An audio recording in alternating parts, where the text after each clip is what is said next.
Welcome, welcome, welcome to another episode of All Things Mysterious, where we primarily focus on mysteries, true crime, supernatural, and more.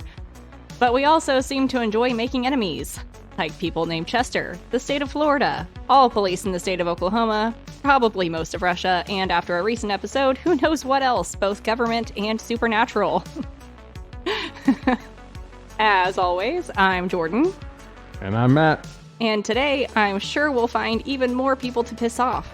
It's what we do. I'm okay with that. I know that you are. It's our favorite thing to do. To be fair, everyone's full agreement on Chester, so. I mean, that is fair. It's our thing now. I wasn't in agreement to begin with, but I've just adopted it now. I can't go against it anymore. We totally need t-shirts. I don't like it, but it is what it is. It's our thing now, and I've gone against it for so long, but fine. Fine. It is what it is. Fine. Fuck Chester. Okay. It only took like 16 episodes for her to finally be on board. I just know that there's going to be somebody out there named Chester that's actually a decent human being that we're just really going to screw up. You know what's funny is on the YouTube videos, there's like at least every video where I say fuck Chester, there's at least one dislike. Probably Chester. That's exactly what I was thinking. Jesus Christ. That was exactly what I was thinking, is that it's just every single one, because it's every video that I say fuck Chester in. There's at least, actually, there's only one dislike on all of them, and that's those videos. Yep, it's that one person named Chester, and they're just real upset. They would tell me who it was just so I could find out if it was a Chester. It probably I bet is. you it is. Probably is. That or somebody who works for the Department of Oklahoma or something along those lines. I mean, I don't know. Could be anybody at this point. It could be. It's probably a Chester, though, and we've probably just royally pissed them off. But it's fine. It is what it is. They're going to be even more upset when we start having fuck Chester merch. You know what, buddy? You buy that merch and you wear it proud, okay? You're going to wear it too. I'm sure that I will. I will. You know what? I will. Just for you. For sure, we're going to go into work and they're not going to be too happy. We're not wearing that to work. I'm not wearing that to work. We will get dude out. We're going to get pulled into HR. I'm going to have every single driver wear it into the office. Like on a Wednesday meeting. No, we're not doing that. We're not doing that. Oh, that'd be so much fun, though. Oh, Lord. Well, anyways. I forgot what we're doing now. I know. I got you distracted. So anyway, today, as I'm sure you saw in the title, I have a secret naval experiment that supposedly broke the barriers of science. And if it happened, it broke more than that. Took human lives. I bring you the Philadelphia experiment. Makes me hungry for Philadelphia cream cheese. Just hungry now. Like every time I say Philadelphia, I think cream cheese or cheesesteak.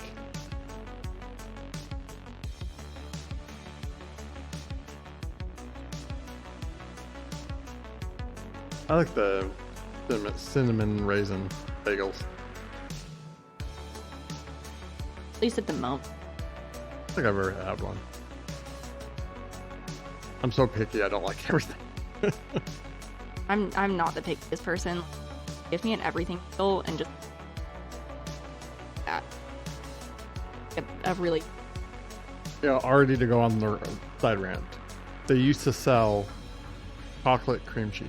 Oh yeah, I've seen it. Like strawberry cream, all the different flavors. Yeah. Now they don't sell it anymore. At Do least they really? Not the chocolate one. I know they used to sell strawberry. I think they still do. They still sell some flavors, but the chocolate one is the best. When I was in college, I always got strawberry. Like, it's really good having some of the chocolate cream cheese and Nutella on a bagel. Probably was. Constantly. Probably super bad for you, but it was really good. Oh, absolutely. It was Well- 110%. What were we talking? All right, so back to the story. Now that Matthew got us completely distracted again. It's going to be a really fun episode today, guys. So, I said it last time. You guys will start to see where my mind goes during these recordings. all right, the Philadelphia experiment. So it was 1943, at the height of World War II. At this point, we were pulling out any and all fancy gadgets that we could in order to secure a win. The USS Eldridge was a ship that was unfortunately used for a test on one of these gadgets, but it did not go so well for the crew on board. On October 28th, the ship was in Philadelphia Naval Shipyard, ready for testing. People say the ship glowed a creepy blue-green color as the generator started up, and then the entire ship disappeared in front of their eyes. And then, other witnesses reported seeing it appear from thin air at the Norfolk Naval Shipyard in Norfolk, Virginia. Way far away, keep in mind, Philadelphia and Virginia, before disappearing again, only to reappear back in Philadelphia. So originally, like, your first thinking about that, you're like, oh, that's awesome. They have figured out a way, not only to teleport ships and people, but they figured out invisibility, which is, I'm sure exactly what they were going for. Well, not exactly. So you know how, like, I don't know if some of our international listeners get to see these lovely ads, but here in the US, we have ads for Medicaid. And you know how, like, some of those ads are like, hey, you have a stomach ache? Here, take this medicine. Look, though, all these side effects may include blindness, diarrhea, loss of limb, and death. I don't think it's that extreme, but yeah. You know what I mean, though. Like, all the side effects are, like, so much worse than the actual condition you're trying to treat. I had to take a medicine one time for migraines. Yeah. And one of the side effects was that you could just slip into a coma. Yeah, that's exactly what I'm talking about. Like, And I took this when I was a kid, by the way. I had no idea. I didn't know until I was like 20. Doctor's like, exactly. like, how long have you been on this? Like, I was like 8 years old. Like, they don't recommend taking this for, a long time. I'm like, why? Because it could put you you could end up in a coma. Yep. I'm like, someone messed up on there. Exactly. So that's kind of what happened here, because the risks and the benefits didn't exactly go together, because when the ship showed back up, some of the crew were reportedly fused to the ship, like as a solid entity, fused and embedded in the ship. In a situation like this, you have to do a cost-benefit analysis. Correct. So on one hand, you got teleportation.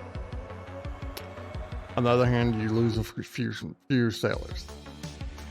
Thinking, if I was one of the people, like, that's not what I would be. Yes, cool, transport,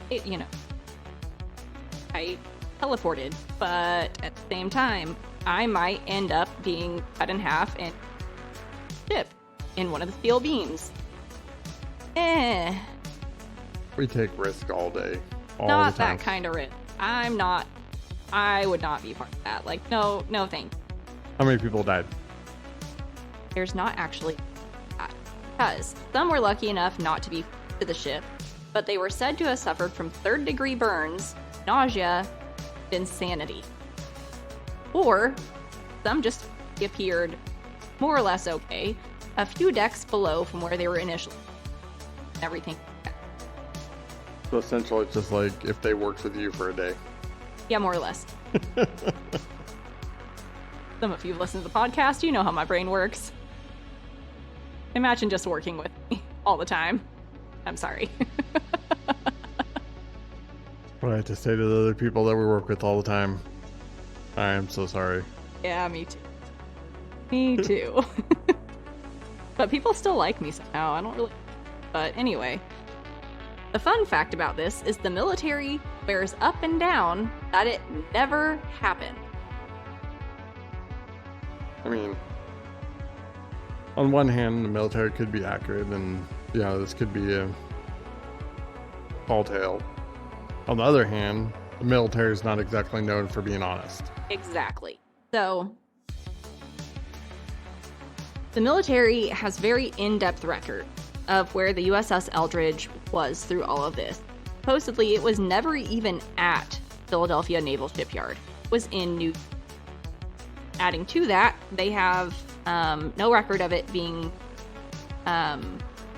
in what was called Project Rainbow, which is what the ship was supposed to be a part of, Project Rainbow, which was a real thing, but it had nothing to do, supposedly, with it. Project Rainbow was, in fact, an invisibility experiment, but it wasn't an invisibility experiment in the way that we're looking. It was an invisibility experiment, go invisible on the race. So... Does anyone else find irony in, a Navy experiment being called Project Rainbow? Especially in the fort. But, They were supposedly using Einstein's theory of relativity in connection with something called unified field theory electromagnet. I'm not even going to pretend to understand all that works. Explain it to me. Listen, you've heard in past episodes how my brain tries to wrap around all of that, and I did not even try because the last couple times that I've even looked into all that, my brain went into a spiral, and I knew better this time. Even last time she literally spent 2 days trying to learn a scientific theory. I did. I spent 2 days going into a rabbit hole, and my brain felt like it was going to explode, okay? I felt like I was going to explode because I had to hear about it the whole time. I did. I was like, okay, so... 2 days for a minute explanation. And it wasn't even a good explanation at all. It sounded just like a crazy science rambling, and I'm sure it was just... It was literally less than 60 seconds. And the worst part is I don't remember any of it because my brain just was like, you know what? That was irrelevant. It's gone now. I was gonna mess with you and cut it, but it was so small it barely would show up on the timeline. I know. It's fine. It's fine. But anyway, like I said, on the other hand, we also know the government and the military like to keep everything top secret. They don't tell us things, especially if it super failed or if it was actually successful. They're like, we're just not going to tell anybody about that. Do you ever just get the feeling that like the people who are supposed to lie for the military are just like toddlers who are trying to get out of trouble? Oh, just from their excuses. Like in this case, it's like, that wasn't us. We didn't do it. We weren't even there. Exactly. Well, and like when I looked at where the ship actually was, it was in New York for like a month. They're like, no, it was in New York just sitting there for like a month. It was definitely not in Philadelphia. No, it was sitting in New York. We have a record of it. It was in New York, though. It wasn't an alien. It was a weather balloon. Correct. That kind of thing. Like, no, it was in New York. We have a record of it. Somebody wrote down that it was there, so it was definitely there. You think, I mean, if they're going to use lying as, a everyday thing, right? They probably, pick the best liars. Obviously politicians. Oh, 110. But why are they so stupid at it? Like, oh, you would think that if they were going to do this, they would come up with a better lie about it. Yeah. Come up with better records at the very least. Like, at least on the same day, have somebody be like, no, on this exact day, we have record of it being. at this specific spot.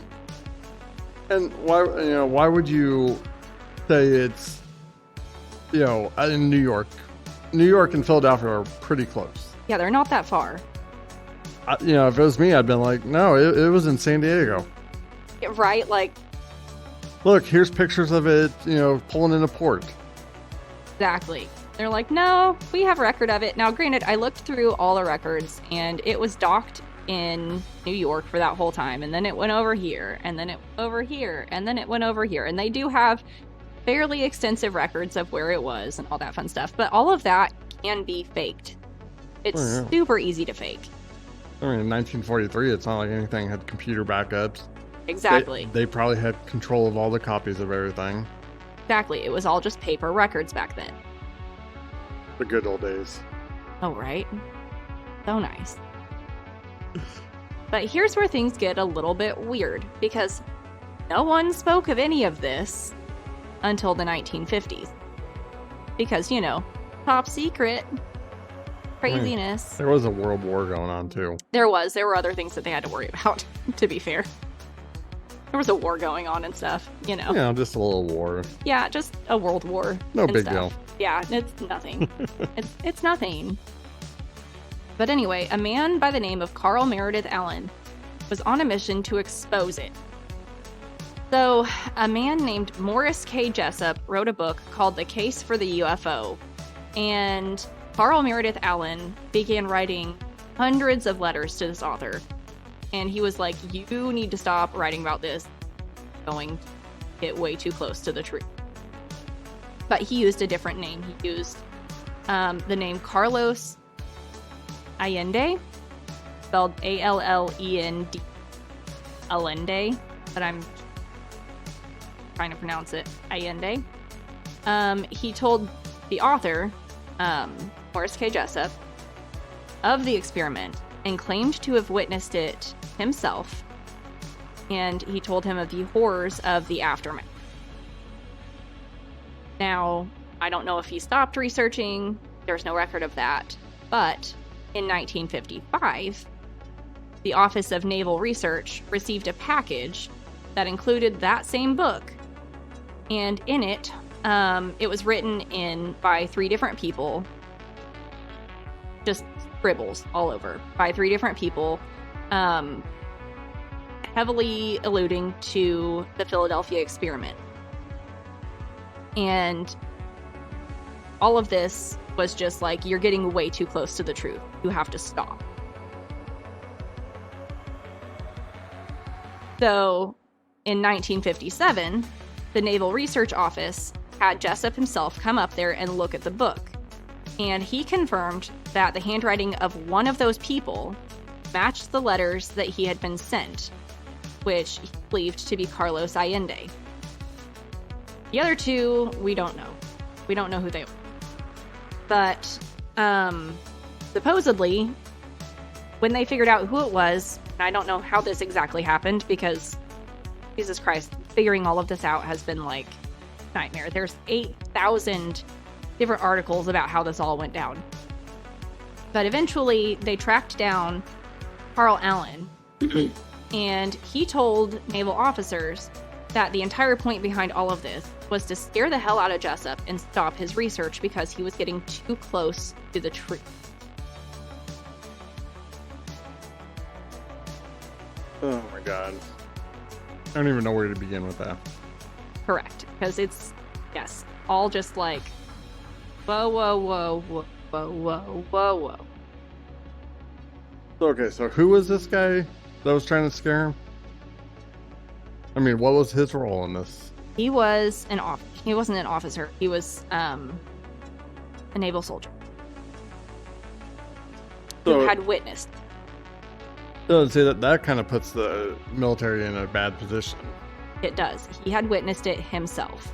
Well, no, yeah, I mean, aside from that is the fact that whether he was doing this all on his own or if he was being told by a superior to do it, either way, it has that appeal that it was a little bit of a whistleblower, but he had seen all of it. He was like, you need to stop. You're getting too close to the... He had seen all of the horror. He had seen the bodies mangled into the ship. And I mean, just, I can imagine it in my head. I mean, like, can you imagine being... That's just horrible. I mean, and see, ultimately what this guy did was, if he was actually there, he basically legitimized this whole thing. Correct. If he was there. It's all going down this one person on whether he is telling. And that's one thing that I don't like. Now you gotta kind of put your faith in one person. Do, but at the same time, in my opinion, why would he? I mean, people lie for all kinds of reasons. Yes, fame, fortune, whatever. But at the same time, he's trying to keep them from doing it again.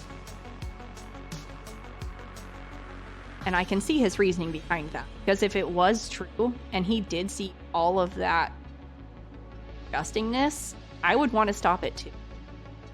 It did not work. I mean, it worked, but it didn't succeed in the way that, you know, everybody got out alive and it was fine. It's gonna hurt people. In science, sometimes you have to crack a few eggs. That's not the way that I would want to continue doing it. And we have no idea if they did or if they didn't, because obviously he wasn't there for any kid. Which that brings up the question is why it was. Well, I would assume that they dip or he wasn't there.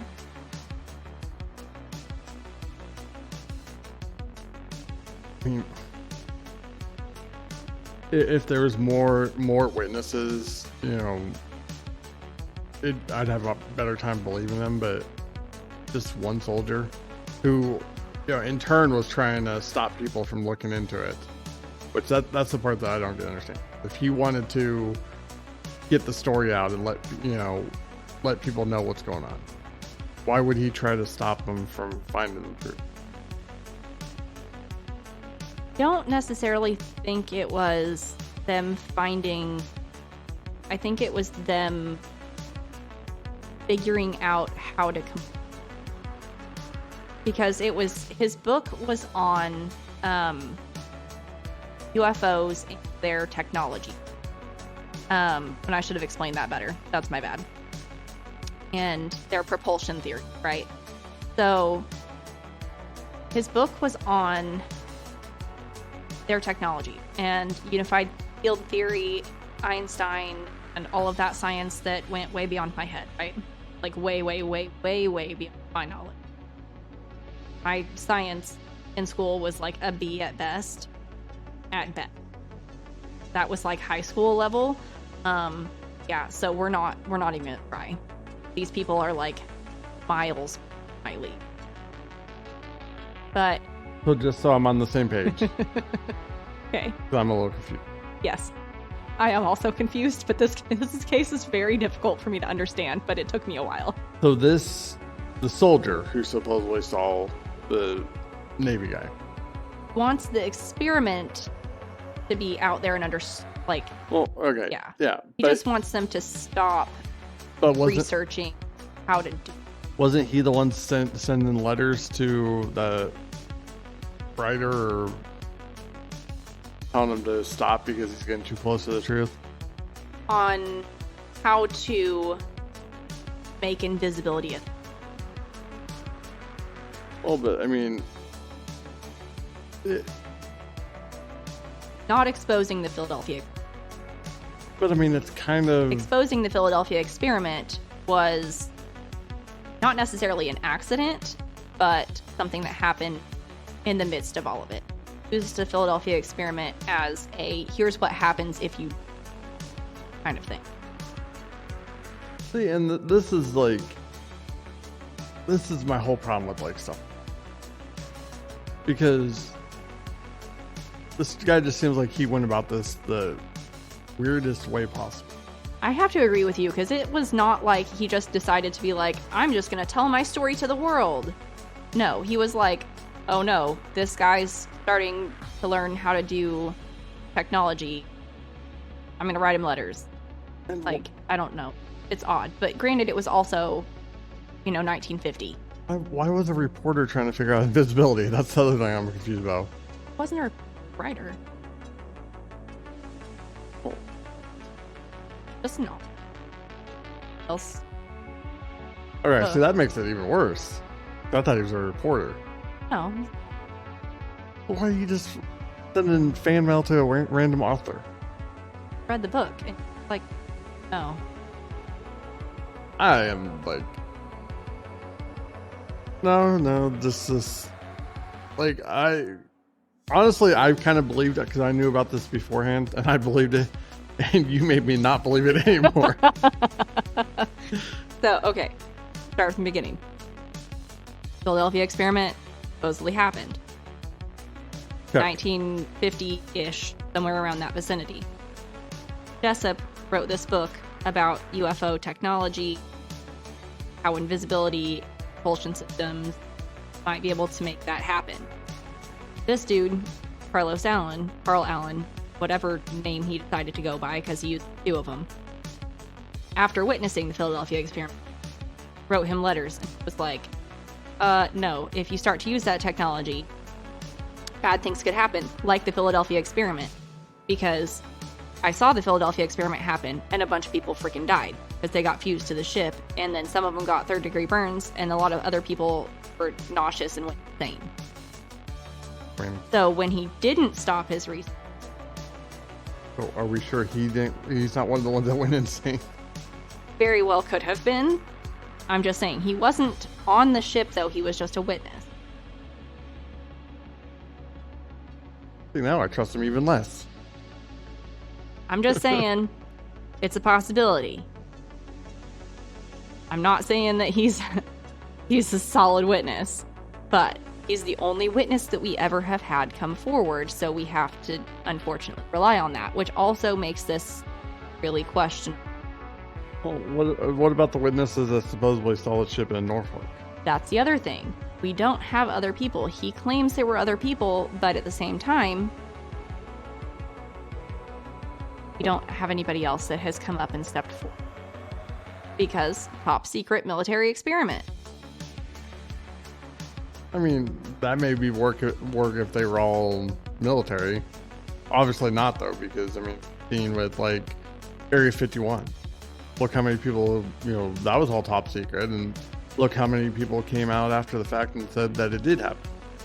True. And we don't have any record, necessarily, of people dying. Like, we don't have record of soldiers or whatever they're called that died that day. Like, we don't have a record of. Now, granted, I'm sure all of that also could be completely because records can be goofed up. Like, it's super easy, especially back then. But I guarantee you could find a workaround. I mean, the only way that I think that would be possible is if every soldier was, the soldiers that died didn't have families. Because I don't think you could fake it any other way. So, yeah, I mean, unless they just didn't have families, I don't see any way that they could, fake that. Now, I mean, they could theoretically, like, if they were killed overseas, they could say, like, said that they were killed overseas when they were actually killed in Philadelphia. But I don't really see a way that they could fake that if they had a family. Well, and that's the thing too, is like, I think that depending on how many people actually killed, it would be find, like, there was an accident, give it days, give it a few, different timeline than just everybody dying that specific day. I mean, but you can only really alter it so much. Yeah, I agree with you. And that's where all of this kind of, I don't know. Part of me wants to believe it. And, one thing I've noticed, especially since we started doing this podcast, doing a lot of research, there's a lot of stories that deal directly with the military. And the military can be good at defending us. They are not, however, good at keeping secret. I mean, and something like this, I mean, you're talking, there's probably thousands of people who knew about this, incident, right? Right. There is no way possible to keep those 1,000 people from talking. That's kind of where I ended up at too, because like, how in the world did not a single other soul say anything about this? I mean, you would tell your family, you would tell, some people maybe on their deathbed would, say something. There's no way something like this would happen and, nobody would ever come forward except for this one person. Well, exactly.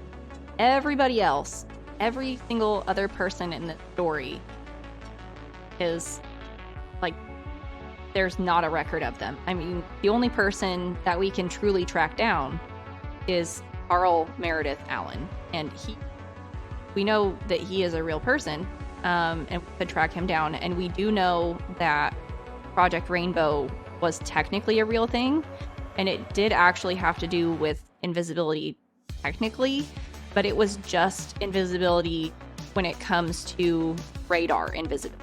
It wasn't actual invisibility, it was just making yourself invisible on the enemy's radar. It wasn't, making yourself completely invisible. It was just going undetected on radar. I recall, and if I'm right, Project Rainbow was actually the start of the stealth bombers. Something like that, yes. I did look a little into it, but then, listen, I was trying to read it, and it was all military jumbo, and it beat the crap out of me. And I tried to understand it, but it went kind of like science, and my brain couldn't quite get there, and I did the best that I could. And I listened, and I read other articles. More or less, it was just going on radar undetected, and I think that you're correct. But yeah, that's a little above. I mean, ultimately, it sounds like something that's possible, especially when you add in the fact of, possible alien tech that they've had for years. Just especially back in like 1943, I feel like that was so before its time. I mean, there's a lot of stuff that supposedly came out from when they recovered the ships. So much tech. Supposedly the stealth bomber is one of them.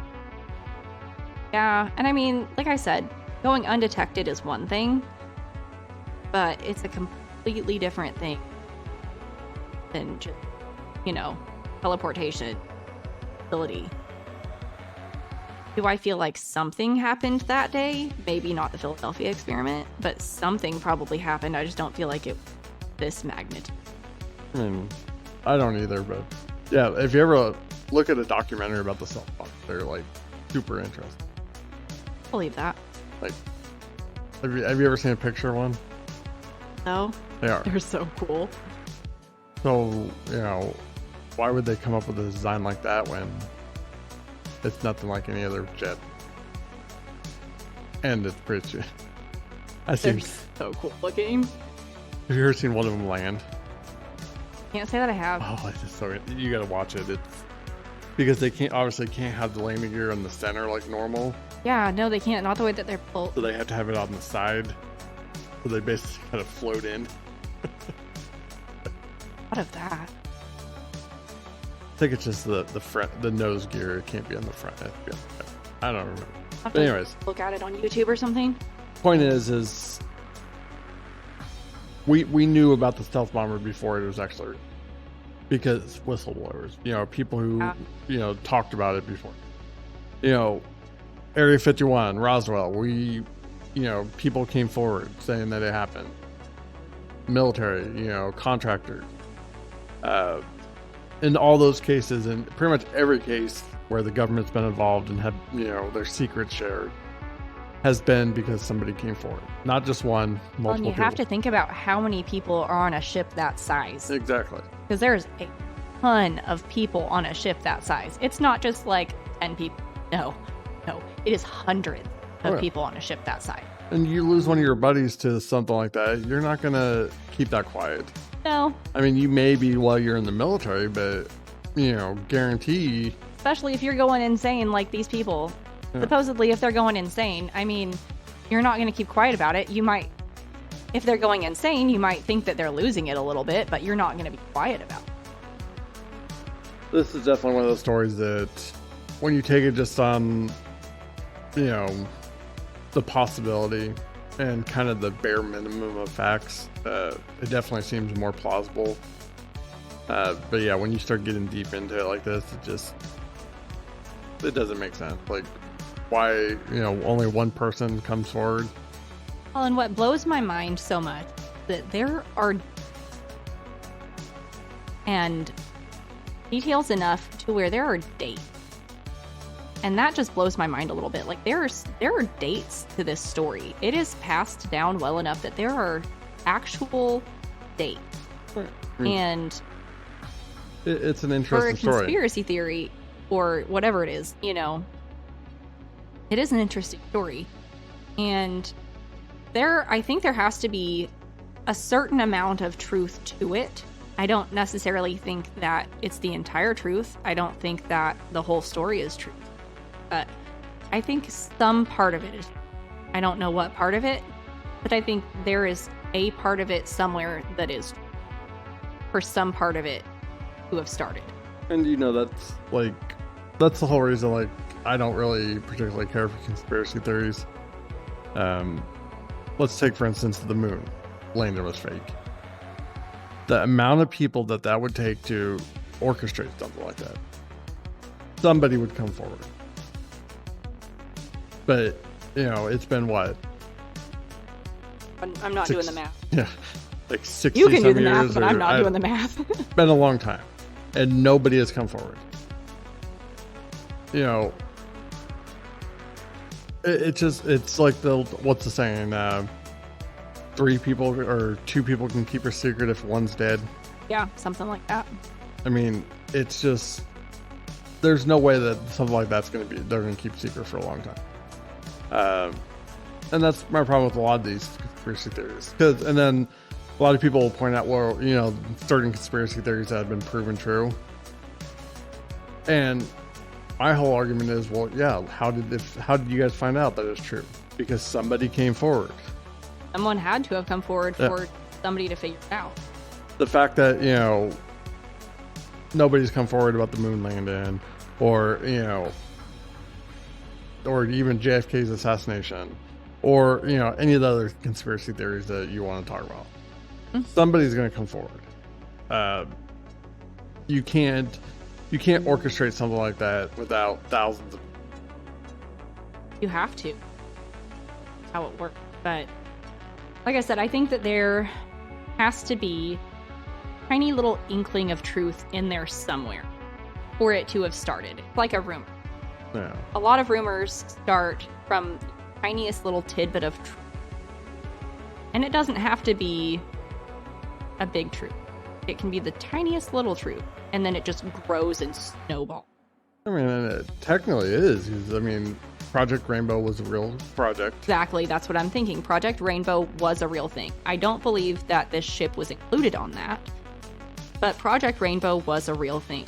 And invisibility, technically, was a thing that they were working on. It was more like stealth. It wasn't really invisibility. It was invisibility on a radar. But does it make a cool freaking story? I mean, it was cool really enough they made a movie about it in 1984. Yeah, I mean, it's a good story. It really is. I mean, definitely, good movies, plot. Just not really real life plot. It's just, like I said, by now there would have been multiple people coming forward. There had to have been. If there were multiple witnesses, and especially if these people were going in, there's no way they would have kept their mouths. No. And that's the other thing. Well, maybe the government killed them. Well, why would they kill them and not kill the people who came forward about, Roswell and all that stuff? Exactly. And these were, a lot of the people who came forward were people who were actually there and had proof. Not too long ago, they had that, government hearing where people, the scientists or who was directly involved with Roswell and Area 51 testified. So why wasn't he killed a long time? He's been vocal for many years. Well, and then you just did an episode on Skinwalker Ranch and all of the things and all the testing and stuff that they're doing out there. Mm-hmm. And are they exposed to the whole thing? No, but they're exposing a lot of things that probably could be big. Not necessarily that it is, but it could be. Oh, yeah. And there could be things that the government might not want exposed. You never know. If you, and I highly recommend, watching The Secrets of Skinwalker Ranch. Like I said, it's a reality TV show, so obviously some of it could be faked. But it really dives deep into it, and, it kind of shows that it even talks about a lot of the stuff that happened during the time that it was under government control. There's even people who worked on there, worked basically for the government, or worked on the ranch during that time. So it's even that, and that technically wasn't even a government project, but it still was, still had people coming forward with it. Exactly. Like, somebody, in my opinion, would have had to have come out aside from that. Like, I was all for the story until I really got into the nitty gritty of it. The details are just really lacking. There's so many little tiny details, witnesses, specific dates, everything else. There's not enough. And honestly, though, like the fact that it has dates and stuff like that, to me, that's almost like too much. Yeah. Because when you're doing, especially when you're doing a big lie like that. No, that's kind of what it makes me think of. Because, like, whenever I'd lied to my parents when I was younger, I was like, okay, I need details. Yeah, and exactly.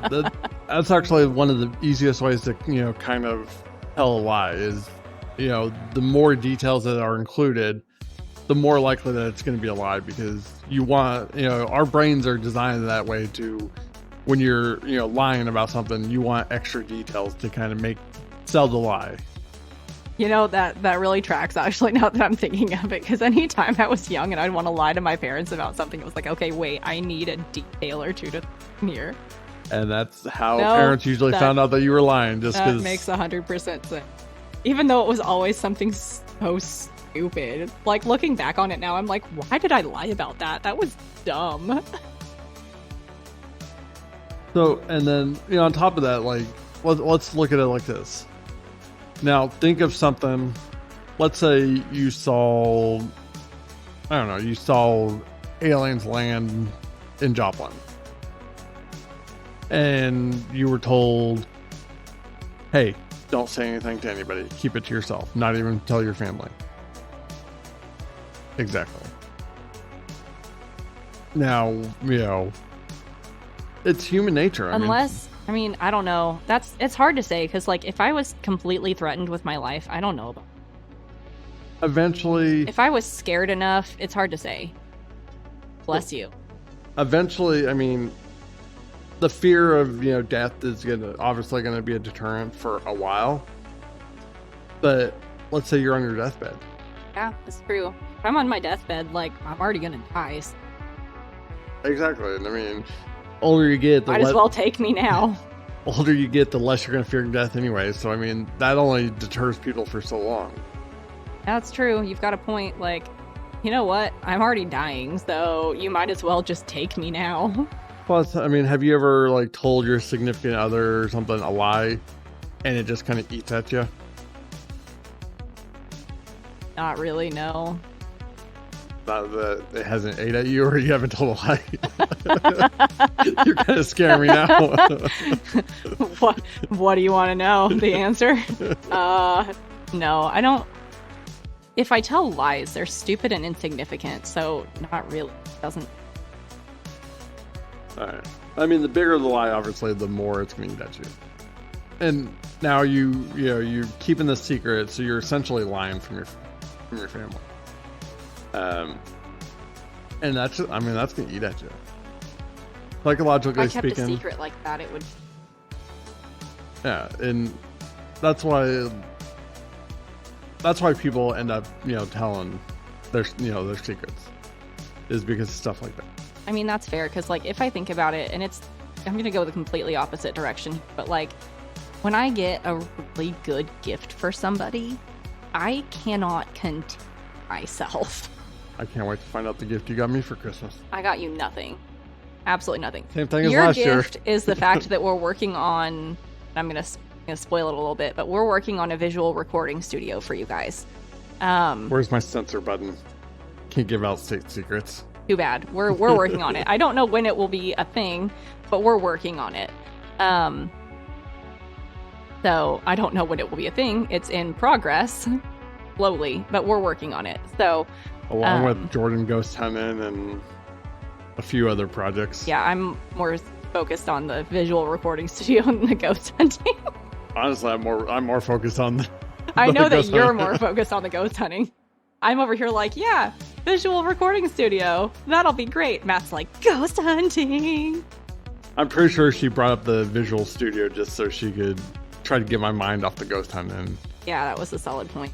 I still don't want to go. It's so cold. What she doesn't realize is that I can focus on multiple things at once. And I just don't want to do it. But anyway, my point was that, like, if I have a legit, like, secret that I'm keeping for somebody, like, I got a really good gift for somebody last year, and I think I gave it to them, like, a week early because I couldn't hold it in. Not that it's quite the same thing. It's not. It's the same idea. But it's the same idea because I was just so excited, and I couldn't hold that crap. I mean, people are social animals. They are not really meant to keep secrets like that. And it really does play a toll in your mental health to keep in secrets like that. Yeah.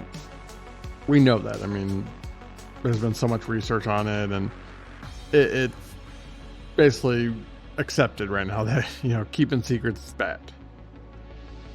So you're telling me that... As much as I want to believe.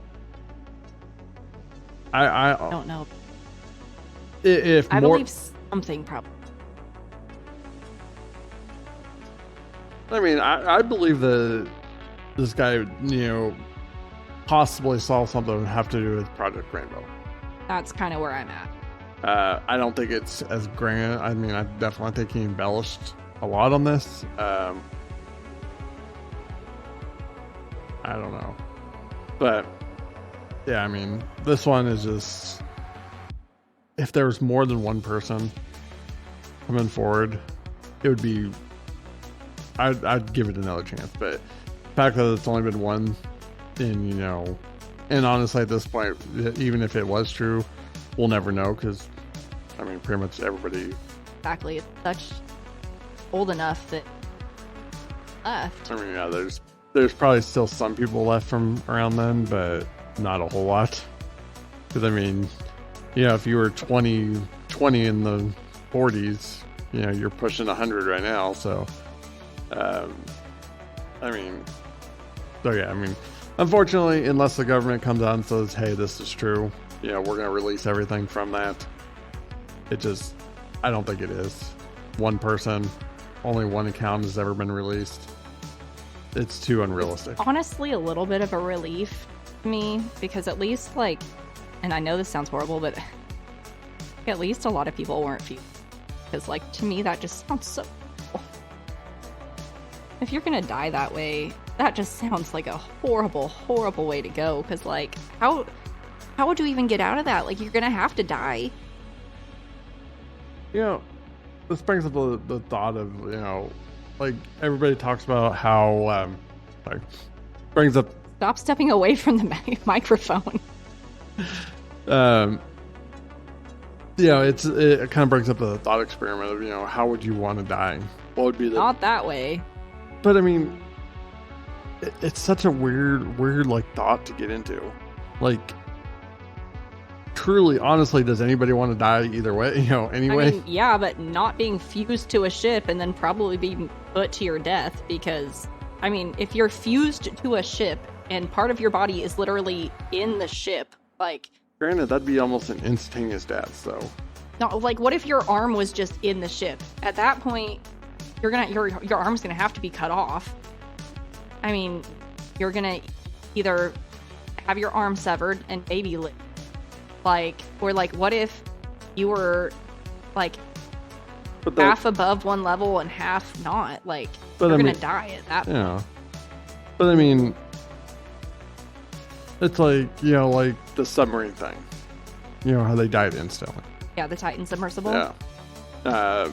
That would honestly be an okay way to go. See, for me, that'd be the worst way to go. Sent. Yeah. I'm weird. Like, I would not want to instantly die. Like, I would want to know that I'm dying. No thanks. No, I would rather just be, like, gone. See, and that's just the way, like, I feel like if I just died instantly, I'd become a ghost just because I wouldn't know that I was dead. That's fair. Wait a minute. Wait, what is happening? Wait a minute. And for my luck, I'd like die instantly at work, and then I'd just be stuck in this endless loop of coming into work. Fred. Maybe Fred is someone that died in the office or died on that land. I don't know. Maybe he's stuck in an endless loop where he's just come into work every day. Well, it would be able to. True. Still doesn't, regardless of how many times. Yeah. You can slam a door, you can answer a phone. And for those of you who are questioning me, I literally have yelled that at him several times, and he has yet to answer a phone, but he will slam the doors downstairs. No, he'll slam the doors, but he won't answer the phone. There's so many people who have no idea what you're talking about. We have a ghost at work, and his name is... He'll slam the doors downstairs, but no, he will not. Freaking phone. Not scared. Yes, she is. I'm not scared of Fred. Not of Fred. I was for a hot second when you saw him. But then we made friends, and I'm not scared of him anymore. Wait, your time's coming. I'm sure my time probably is coming. You're probably right. He's gathered enough energy, so now you're going to be the next one to see him. Probably, but I'm friends with Fred. We're friends. We're buddies. I treat him like a colleague. You yelled at him for coming up the elevator. Well, I did because he scared me. And he came up the elevator, and it was weird. We were just sitting upstairs, and the elevator's just like, poop, I'm going to come up myself. And it was just like, excuse me, what are you doing? Anyway. Philadelphia experiment probably didn't happen, at least the way that they're talking. I have to agree with you. I think if it happened, it was not of this magnitude. I think it was a completely separate thing that was made bigger than what it actually was. But it's a really cool story. It really does. I mean, it definitely would be a good book, would be a good movie. It was a movie. Movies back then kind of sucked. They did. I think somebody probably should about it. Cool. Special. And don't get me wrong, there were some older movies that are really good. Jurassic Park. Best special. Ghostbusters.